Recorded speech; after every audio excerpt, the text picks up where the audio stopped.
been committed to the school department? I mean, is that something that we can count on by the finance planning team? Talking about the entire amount? Yes. That's out of the governor's budget? No.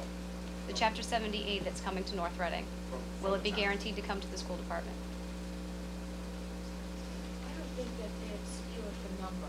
Nobody's comfortable or is committed to using the governor's number. I think what Dan is asking, Right. if we get that money, Whatever is the it number committed is. to the school budget, or Is it is that committed to money the going to school the general?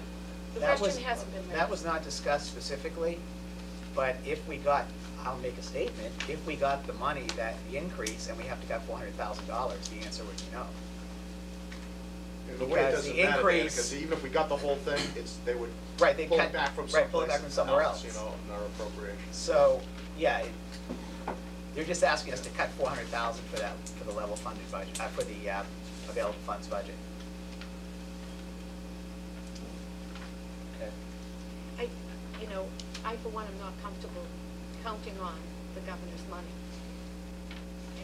It hinges on casinos being approved, and the legislator has not approved that, and they haven't shown the numbers to approve it. It also hinges on new business taxes we're trying to approve. If I've read the governor's budget correctly, the only thing funded out of the casino revenues is the supplement to the lottery to bring the town side up to level funding on gambling. Yeah, that's what the information I have, and I'm involved in a group that's looking at the casino numbers, and there's a lot of fancy footwork being done, and I think it's an effort to strong arm communities to support the casino. Oh, I'm sure it is. So, Somebody's got to strong out there. so,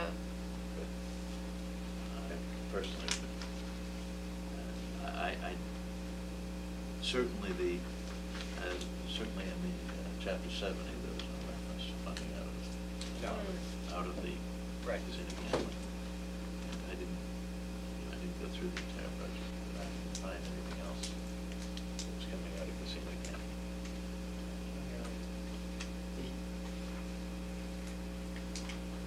We've seen some changes. One of the areas on the anticipated revenue that has dropped, and actually our recommendation is the municipal Medicaid reimbursement. We had in at a much higher number to represent how it has been in the past, but there is a drop in that number. And the town finance director has included that drop. Do you remember what it was? It was 100. Well, it used to be 110. Yeah. The budget. We've dropped it by, I believe, $50,000. It was, it's in there at 50 now. Okay, so we dropped it by 60,000. The actual revenues in '07 were 51,000. Right.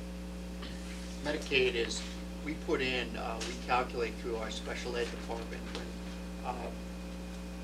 when families qualify for Medicaid payments and any specific services in special education that are Medicaid eligible can qualify for a reimbursement from the government.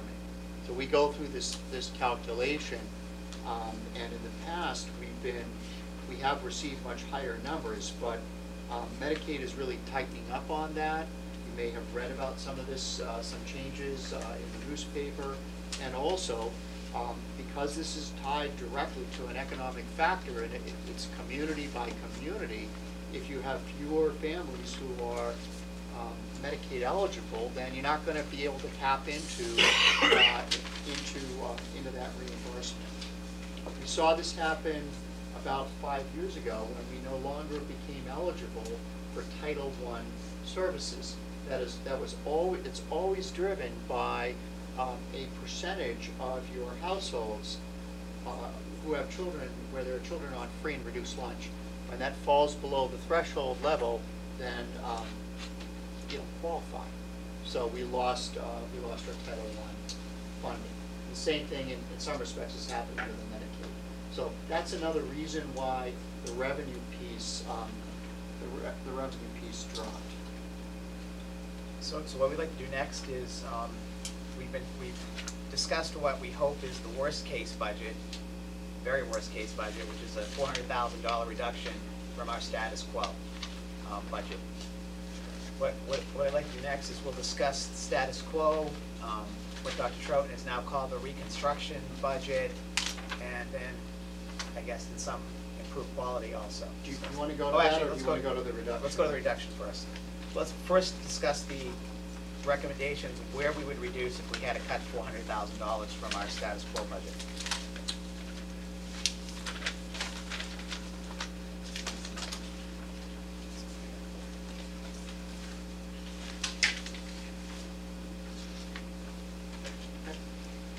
Well, given that it was strongly recommended that in order for the school committee to be able to explain to the public what an available funds budget would look like, even though it's not the recommended, I don't believe it's the recommended, it's certainly not my recommended budget, but we have to have some level of responsibility on this, because if this actually occurs, and it occurred last June, it very likely could occur this year, I have to look at a way to reduce up to $400,000 from the status quo budget. So I've made an assumption that that status quo budget, the dollar amount is what, what we're using as the baseline here. I've actually developed a list that is higher than the 400,000, because I suspect there'll be some debate on some of these things. And I will also tell you that I have not shared this with the staff, so I'm going to be putting out on the table for discussion some items that will very clearly have implications on staffing. So the first thing that I did was to look at new revenue, and I did include in your at your tables an analysis of our user fees, so that you can the committee can get a sense of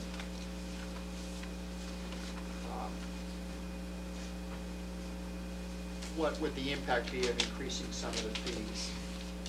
And we did this, actually Carl put this together at multiple levels. So for example, in athletics, right now,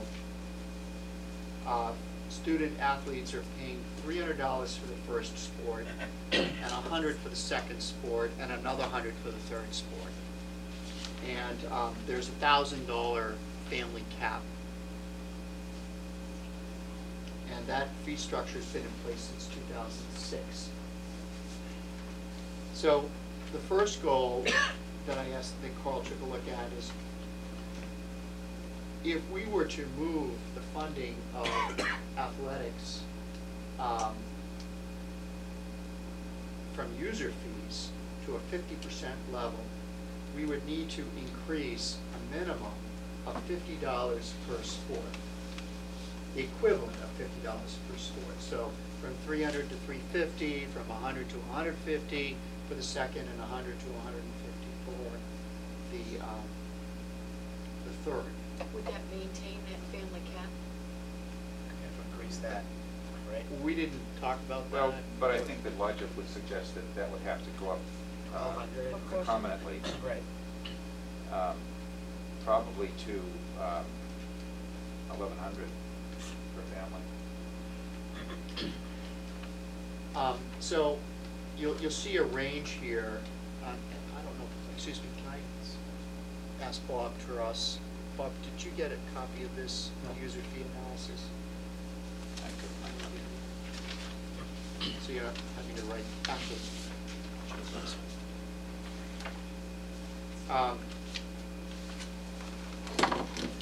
So if we moved the fee for sports to cover 100% of the athletic program, specifically through user fees, we would need to increase, it'd be a phenomenal increase.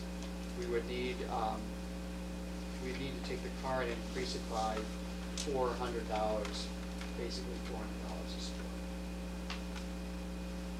You go from 50 to 100% if it's basically 400 for one sport, and no, yeah. It would be It 700. would be 700, 700, and 900 for 2 and 1100 Right. for 3. Okay.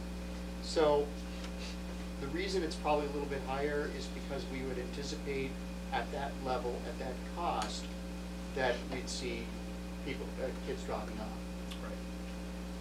Right. That would raise, under that scenario, $235,000. So on the second page, you see sort of a, I believe that $235,000 is additional revenue above and beyond what's Yes. already raised. Yeah. Okay, so. oh, it is, right? Yeah. Thank you. The second page recaps that with a detail. You can see how Carl arrived at these numbers, working with Dave Johnson, the athletic director, based on historical participation. You'll also see that this is broken down in terms of, do we count into this budget the athletic director's salary, which presently is under the school department's budget as a separate item. It's not funded out of the Is he user fees. teaching also? Yeah, well, he's a teacher, he does teach, and then 80% of his time is coordinating the 36 teams and coaches and, a full year of programming. So if we were to back the AD salary and the secretary, there's a part-time secretary into this user fee, well, you could see substantially the increasing the user fee. So before I made my recommendation, I'll get to that in a minute, Carl went through the analysis of the impact of user fees. Now there's certainly ways to approach this. We talked about this at our athletic subcommittee last week. Rather than hitting all 3 sports, maybe you hit the first and second sport, not the third sport. There are different combinations, but you see the target dollar value here. The bus user fee, right now, we are required to provide a bus ride for any student, K to 6, who lives over 2 miles from the school. We're not required to do that for 7 through 12. We charge a fee of $250 per rider for those children who live 2 more miles in the elementary school, and for anyone who takes the bus in grades 7 to 12. And there's a $450 family cap. And that fee has been in place since 2005. And basically, Carl has analyzed this against the contract. I think we've done very well with the contract. I think we're assured that what we're collecting in the bus fees pays for the basic service of providing that bus service. Can you just be clear, it pays for the people who elect to take the bus, who Additional. were not required to bus. Additional, correct. All of the children that were required, we pay that out of our budget. Correct. So that's K through 6, 2 miles or more. Right. Okay. The last fee that we have here would be the extracurricular activity fee, which presently is $125 annually. Allows any middle school youngster, high school youngster, grade 6 up, except certain exempt clubs such as student council, elected roles. Those students do not pay the fee. But it's $125, gives you a ticket to gain entrance to any of the programs. If we increased these activities to a 50% support by user fees, we would have to increase from 125 to 140. The total yield here would be $3,750. I think it hardly seems worth making that kind of a change. And frankly, when we look at fees, because we've studied user fees, not just in our surrounding communities, but through all out, North Shore, we're one of the higher activity fees. Most communities don't, most school districts don't charge students to be in various clubs, whether it's the student newspaper or Interact Club or you know, environmental affairs or any of these drama